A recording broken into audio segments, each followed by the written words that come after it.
Breaking news. Donald Trump's big mad about the Trump economy. And so this afternoon, as we just discussed, he ordered the head of the Bureau of Labor Statistics, the part of the Department of Labor that collects and reports American employment data, to be fired. They didn't do anything else. They just report the data.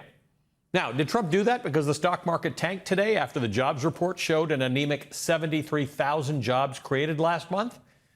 Or did he do it because he needed yet another outrageous distraction from the Jeffrey Epstein scandal in which he and his administration are currently deeply engulfed? Maybe both. But for sure not for the stated reason that the BLS commissioner was somehow biased against him. I'm pretty sure he didn't know who the BLS commissioner was before this morning. The bad economic news and Epstein were both front-page news today after Ghislaine Maxwell, Jeffrey Epstein's co-conspirator and convicted child sex trafficker, was quietly moved to a women's-only minimum security federal prison camp in Texas, just days after Maxwell met with the Deputy Attorney General Todd Blanche, Trump's former criminal defense attorney. NBC News reports the Federal Bureau of Prisons did not specify why she was transferred, but according to the Bureau's designation policy, Maxwell appears ineligible to be housed at a minimum security prison camp because she's a convicted sex offender. Sex offenders must be in at least a low-level security prison like Federal Correctional Institution Tallahassee, unless she received a waiver. Only the administrator of BOP's Designation and Sentence Computation Center can make that decision, according to the waiver policy. Trump played dumb today when a reporter asked about what Trump meant Tuesday when he said Jeffrey Epstein stole people from Trump's Florida club. 7 years from the time that you learned that people were being stolen from Mar-a-Lago to the time that you took Jeffrey Epstein. Yeah, I don't understand your question. I don't understand your question. Let me ask you to repeat it or clarify it. I'm just going to move on now. Nothing to see here. Except Bloomberg reports that Trump isn't in the Epstein files because his name's been blacked out.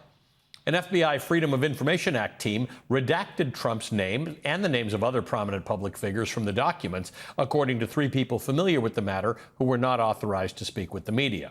That team, tasked with conducting a final review of the voluminous cache, had applied the redactions before the DOJ and the FBI concluded last month that, quote, no further disclosure of the files would be appropriate or warranted, end quote.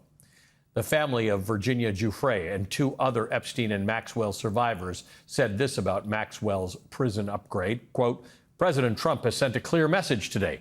Pedophiles deserve preferential treatment and their victims do not matter. It was with horror and outrage that we object to the preferential treatment convicted sex trafficker Ghislaine Maxwell has received. Ghislaine Maxwell is a sexual predator who physically assaulted minor children on multiple occasions, and she should never be shown any leniency.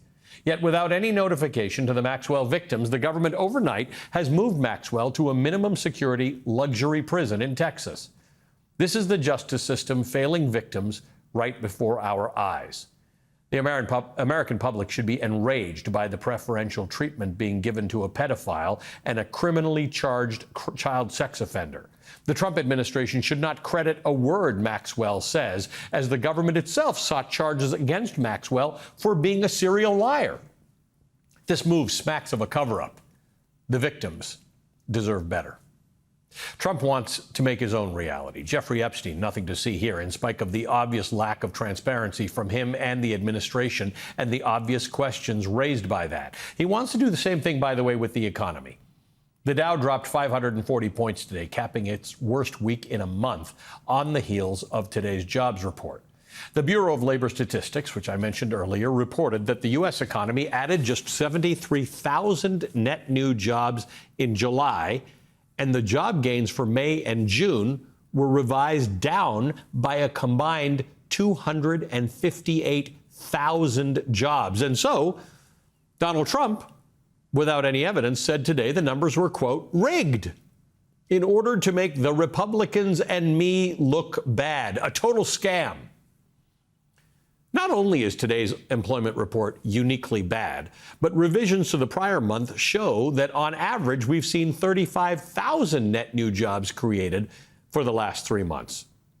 January was revised down to 111,000.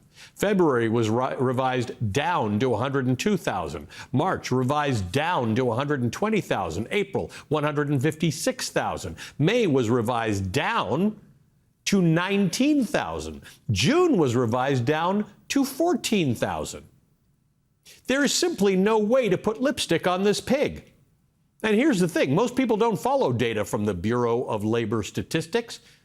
Most people understand the job market viscerally. They see it in their paycheck, in their bank accounts, in their grocery bills. Trump cannot truth social his way out of what Americans are experiencing with their own eyes and their wallets, but that's not going to stop him from trying. Hours after the release of that weak jobs report, Donald Trump fired the commissioner of the Bureau of Labor Statistics, Erica Mettentarfer, on social media. He told reporters this. I believe the numbers were phony.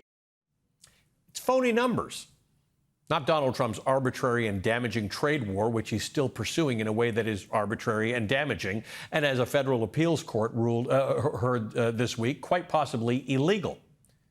The Wall Street Journal editorial board isn't confused about it. Mr. Trump seems to understand that the jobs report signals trouble because on Friday he ordered the firing of the head of the Bureau of Labor Statistics. He claims the numbers are being politically manipulated, but he offered no proof. BLS has its problems, but the timing suggests he's shooting the messenger.